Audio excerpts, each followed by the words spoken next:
For the young people, what I would say to them is, when you read everything about millennials, they should actually do it. And I think as a person who's been in the industry a long time, you're listening about millennials, what they talk about is balancing their life, living up to their values, purpose, like all those things are great. And I think that even if that's not what a millennial feels like, it's pretty good advice for their own career. And I would say, like, too many people spend time trying to understand what they have to do to be successful. I would spend a lot more time trying to find the success within yourself and what it is that you're really good at and what you really care about, and go like hell at that, and be a lot less interested in what other people say you should do. Get out there, meet people, make relationships, and don't be shy to ask lots of questions of many different people. First of all, real estate is a great place to pursue a career.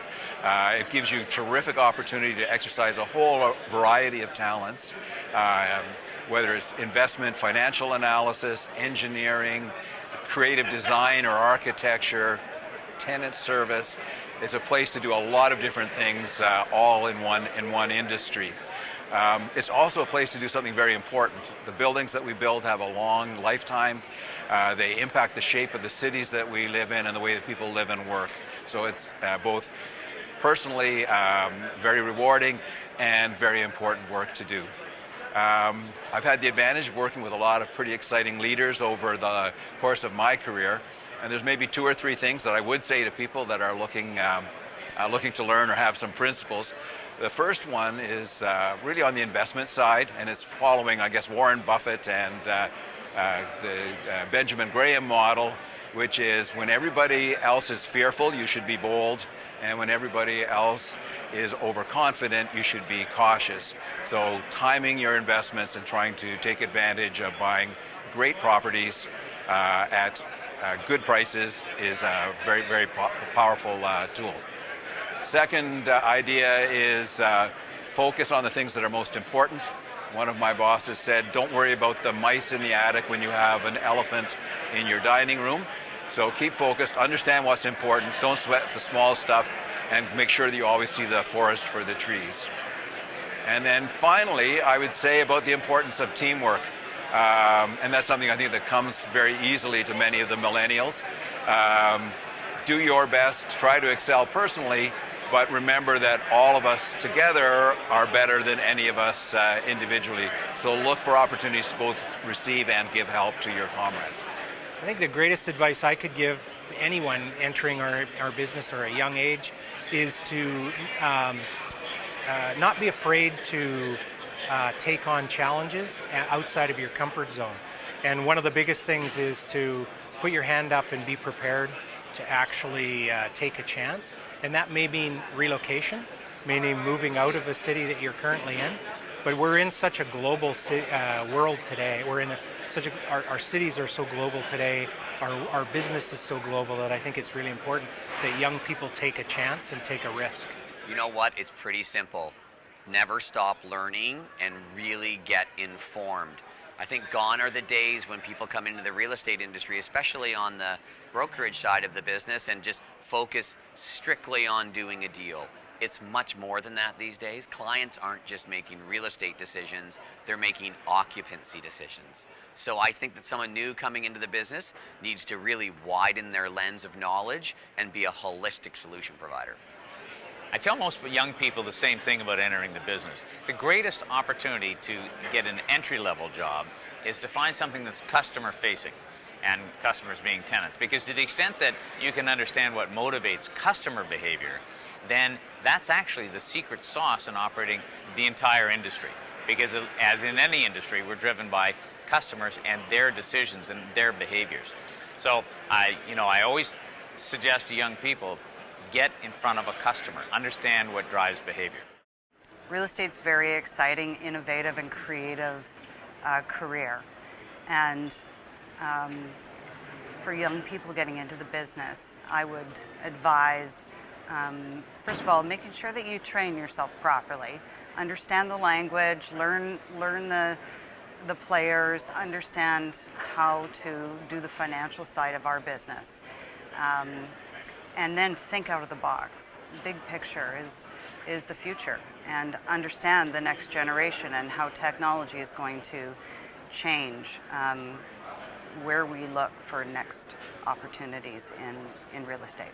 As I reflect when I came into the industry, there's no substitute for loving the business. We are so blessed to be in the real estate business where you can touch and feel and bite assets as opposed to, I could never relate to a share certificate. I could relate to a hard asset.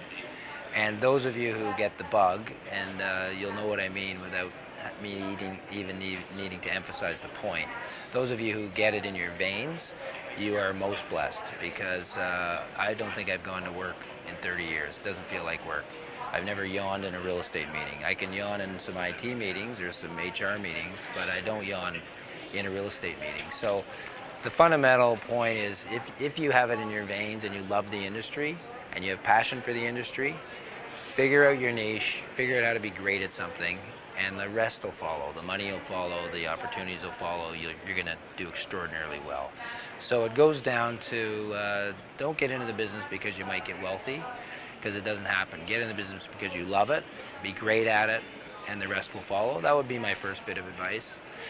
My second bit of advice is that every single one of us has a skill set that's functionally obsolete every 5 years.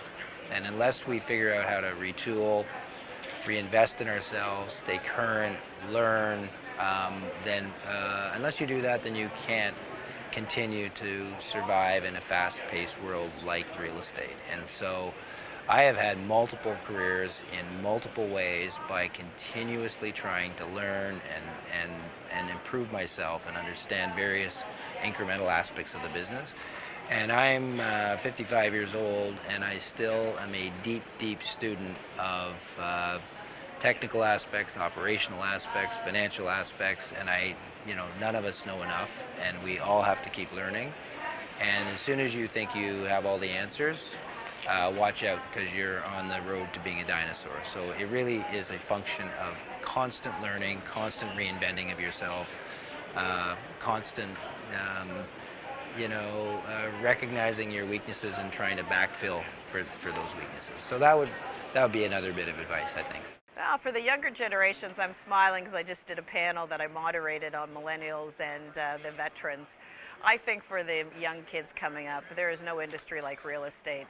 There's never a day of boredom. It's an industry that embraces creativity, innovation, and it's one of those industries where very early on in your career you can be empowered. So people talk about leadership. Well, this is one industry where you can get that very early in your career. You just have to come up with a good idea, be dedicated to that idea, and you'll be very, very pleasantly surprised. I think the future with the millennials in the real estate industry is exciting, because the way millennials think is different from the generation that they're taking over. And although people talk about a generation gap, I actually see it as the greatest opportunity for the industry, for those young emerging leaders to lead what has already been established by the baby boomers as a very profitable, lucrative industry, and be able to take it to the next level. Whether you're taking advantage of the technology, which we talked about as being disruptive, or you're taking advantage of the urbanization, intensification, or let's be honest, just talk about basic demographics. I mean, there's not an industry like real estate that's going to allow you to deal and address with all of these interesting and exciting opportunities.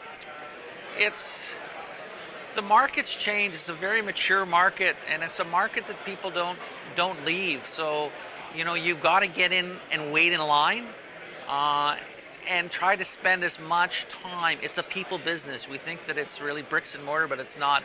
It's a people business. You have to learn to talk to people you don't know. You have to learn to sort of get in front of people, and you have to soak up the knowledge from those people as much as you can. It's a long process. But it's a graying business right now, so there's huge opportunities for young people that are curious, hardworking, and really become people person, because this is a people person business.